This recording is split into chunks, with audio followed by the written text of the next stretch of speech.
pada komponen mutu guru terdiri dari 3 subkomponen, yakni kompetensi guru, pengembangan profesi, dan inovasi dan kreativitas. Bapak Ibu, subkomponen inilah nanti yang akan ditelaah oleh asesor. Ditelaah dalam artian ditanya-tanya tentang yang berhubungan dengan mutu guru seputar 3 hal ini. Tetapi walaupun seputar 3 hal ini, nanti yang ditelaah, yang ditanya itu adalah dokumen-dokumennya yang berhubungan dengan mutu guru, seperti menyusun RPP yang aktif, kreatif, dan inovatif itu seperti apa. Seperti pengembangan profesi guru itu melakukan evaluasi diri, melakukan refleksi, perbaikan kinerja, seperti apa dokumennya. Dan pengembangan peningkatan pengetahuan guru, itu apa saja yang dilakukan dan buktinya mana. Serta inovasi dan kreativitas yang sudah dilakukan, khususnya untuk pengembangan strategi mengajar seperti apa. Selain ditanya-tanya, untuk yang komponen mutu guru ini dilihat bukti fisiknya, juga nanti akan dilihat prosesinya sewaktu mengajar. Karena nanti asesor di sini selama melakukan visitasi itu 2 hari dan 1 hari minimal 5 jam. Jadi akan melihat, setelah melihat dokumennya, kemudian lihat bukti dari dokumen tersebut pelaksanaannya seperti apa. Oke, kita lihat dokumen-dokumennya. Misalnya kelengkapan RPP. Lah, ini RPP-nya yang harus dilihat itu ada indikator, ada metode, atau ada tahapan pembelajarannya, ada pemanfaatan lingkungannya, dan ada pelibatan TIK yang dipakai. Nah, ini dilihat kelengkapan dokumennya. Setelah itu barangkali beliau akan keliling terus melihat cara ngajarnya dan sambil wawancara tentunya ya ke gurunya dan ke siswa. Begitu juga dengan yang dokumen evaluasi dan refleksi. Ini adalah bukti perbaikan kinerja, pengembangan diri. Dokumennya seperti apa, bahwa di situ guru-gurunya sudah melakukan pengembangan diri. Selain ditanya-tanya, nanti buktinya seperti apa.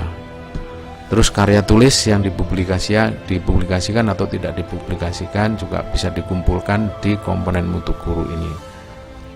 Karya tulis yang dipublikasikan itu misalnya bisa yang dari jurnal itu dipublikasikan, yang tidak dipublikasikan mungkin berupa modul atau LKS yang ditaruh di perpustakaan sekolah, itu juga bisa. Terus bukti keikutsertaan pengembangan profesi. Pengembangan profesi di sini tidak harus yang wah-wah gitu ya. Pengembangan profesi ikut serta di MGMP itu juga bisa dilampirkan di sini. Bisa berupa surat undangan atau kegiatan-kegiatan MGMP, atau bukti ikut-ikut webinar, surat-surat keterangan, dan lain sebagainya. Terus Bapak Ibu juga untuk menunjukkan bahwa gurunya mutu itu dilihat apa ada pengembangan atau modifikasi mengenai strategi pembelajarannya. Nah, itu nanti dilihat di RPP-nya, nanti strategi ngajarnya seperti apa dan medianya seperti apa. Jadi kebanyakan kuncinya di RPP, nanti habis itu terus dilihat cara ngajarnya.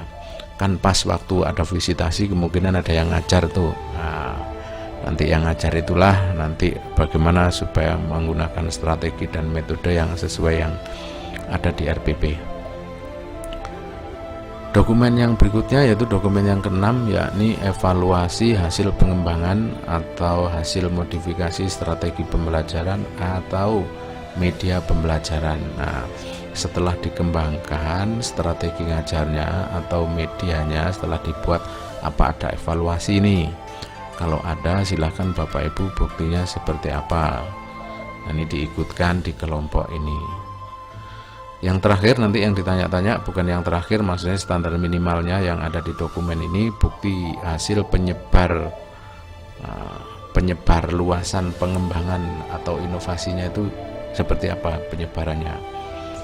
Apakah nanti ditaruh di websitenya sekolah, atau ditaruh di media sosial, atau disebarkan lewat MGMP dengan cara seminar, atau dengan cara ya semacam sarasean atau macam-macam seperti itu itu bisa saja dimasukkan di sini. Selanjutnya kita lihat sih contoh dokumennya seperti apa agar lebih jelas ya. Dokumennya misalnya seperti ini untuk RPP. Nih untuk RPP-nya kebetulan tadi yang diminta ada indikator. Nah, ini ada indikatornya. Kemudian ada integrasi 4C kalau bisa, ada integrasi literasi karakter, bercirikan hot dan lain sebagainya. Ini yang kuning-kuning ini hot ya, ini maksudnya hot itu ada C1, C2, C3, C4, C5. Nah, ini yang peduli lingkungan, di tujuan pembelajarannya ditandai seperti ini. Kemudian ini yang integrasi literasi melalui tinjauan pustaka, anak-anak berliterasi seputar ini. Nah, ini juga ada tinjauan lingkungan atau kemandirian atau karakter, ditandai seperti ini untuk mengingatkan gurunya bahwa unsur lingkungan, karakter juga masuk di RPP ini. Nah, juga tadi diminta ada materinya, ada seperti apa, metode, medianya, ini di sini. Metodenya menggunakan metode apa, modelnya apa, sumber belajarnya apa, medianya apa. Di sini RPP yang ada sub-sub penjelasan seperti inilah nanti yang dikumpulkan atau yang ditunjukkan ke asesor.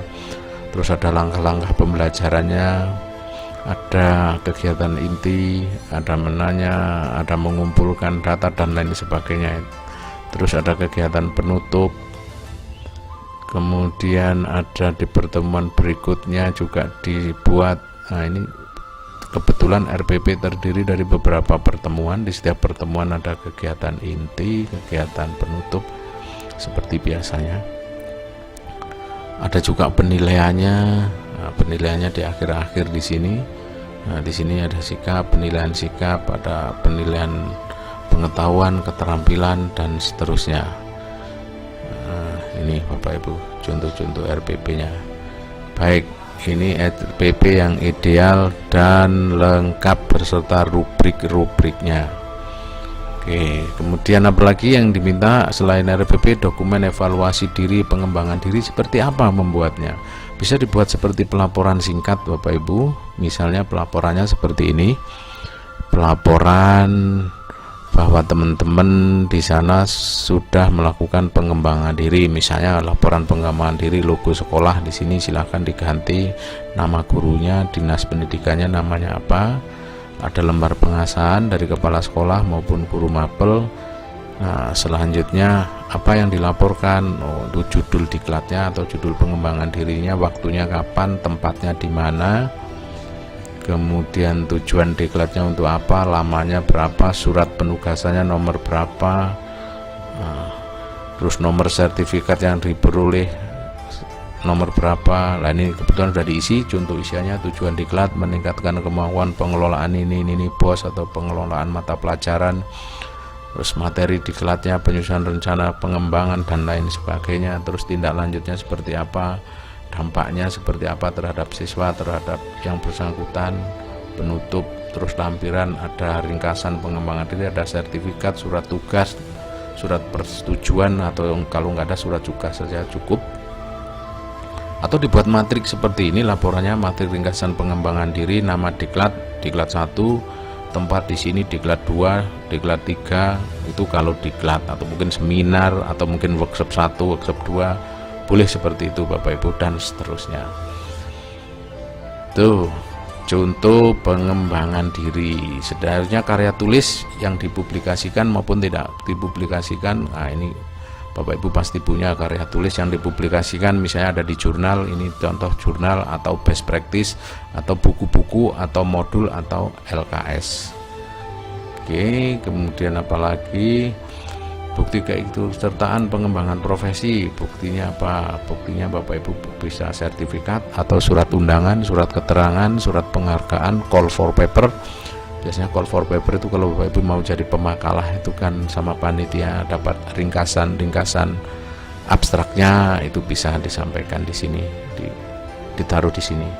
Itu pengembangan diri. Terus habis itu yang mutu guru, dokumen yang diminta lagi atau yang perlu ditunjukkan adalah pengembangan atau modifikasi strategi pembelajaran. Strategi Bapak Ibu sudah memodifikasi, menemukan strategi barukah atau membuat media pembelajaran. Kalau menemukan strategi baru, misalnya bisa ditulis dalam bentuk penelitian atau dalam bentuk tulisan-tulisan karya ilmiah yang lain atau artikel macam begitu, ini bisa. Kalau media pembelajaran dalam media yang dibuat, contohnya misalnya media pembelajaran seperti ini. Nah, ini membuat media pembelajaran soal-soal interaktif misalnya. Nah, ini misalnya siswa bisa ngeklik seperti ini sampai habis nomor 10, nomor 9 sudah dikerjakan, jawabannya nilainya dapat segini. Terus supaya mempermudah nilainya bisa lari ke emailnya guru atau WA-nya Bapak Ibu guru. Nah, ini contoh media pembelajaran. Setelah itu yang diminta atau disodorkan ke asesor biar nanti dapat nilai bagus, disiapkan lagi adalah evaluasi hasil pengembangan, baik pengembangan strategi ngajar maupun media pembelajaran. Apa yang dimaksud evaluasi ini tadi? Barangkali media ini tadi Bapak Ibu dievaluasi, oh ini perlu ditambah materi nih, nah, diketik lagi materinya di bawahnya di sini. Nah, itu namanya ada penambahan atau evaluasi atau pengembangan. Dan dokumen yang berikutnya yang untuk subkomponen mutu guru adalah bukti hasil penyebarluasan pengembangannya.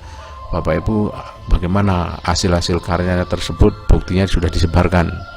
Nah, penyebarannya bisa lewat macam-macam nih, misalnya lewat media sosial, website sekolah, ataupun weblog pribadi, ataupun lewat YouTube dan lain-lain.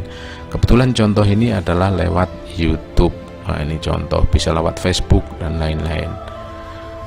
Baik, itu Bapak Ibu kira-kira dokumen-dokumen yang perlu dipersiapkan untuk mengantisipasi maksudnya nanti kalau ditanya-tanya sama asesor, bukti fisiknya sudah ada, dan kemudian wawancaranya biasanya saat prosesi sehubungan dengan waktu praktek ngajar, baik itu yang ditanya siswanya maupun gurunya sendiri.